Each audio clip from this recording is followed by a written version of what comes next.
جب ہم دکان پہ ہوتے ہیں تو اکثر اس طرح ہوتا ہے کہ ہمارے پاس چینج ہوتا بھی ہے یا کوئی جیسے کینچی شاپر، لیکن وہ ہم اپنی ضروریت کو دیکھتے ہوئے ہم دوسروں کو دینا نہیں چاہتے.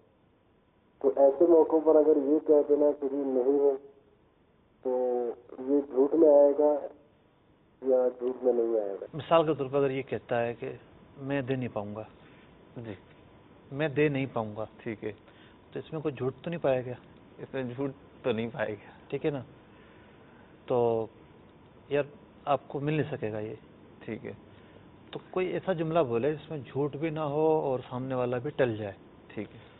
تو اب ریزگاری میں یہ ہو سکتا ہے کہ میرے پاس مخصوص ہی تعداد ہے، شام تک چلانا مشکل ہو جائے گا مجھے. ٹھیک ہے.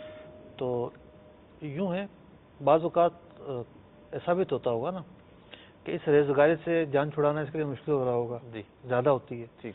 تو یوں نوعیتیں بدلتی رہتی ہیں. کچھ سچائی تک پہنچنا ہے، ٹھیک ہے، جھوٹ نہیں بولنا. یہ عزم کر کے جب سوچے گا تو بہت ساری اور چیزیں سامنے آ جائیں گی.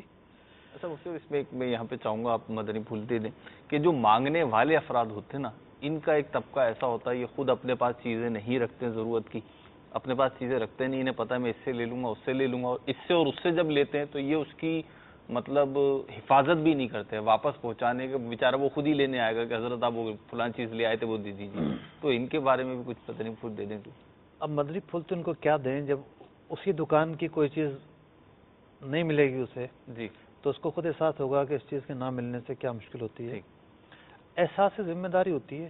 ایسا گھروں میں بھی ہوتا ہے ٹھیک کہ بعض اوقات پڑوسی جو ہے وہ کوئی چیز مانگ کر لے جاتے ہیں، پھر دینے کا نام ہی نہیں لیتے. جی اسی طریقے سے بعض لوگ کتابیں مانگتے ہیں دوسرے سے، جی تو کتابیں لیتے ہیں، دینے کا نام ہی نہیں لیتے. ٹھیک.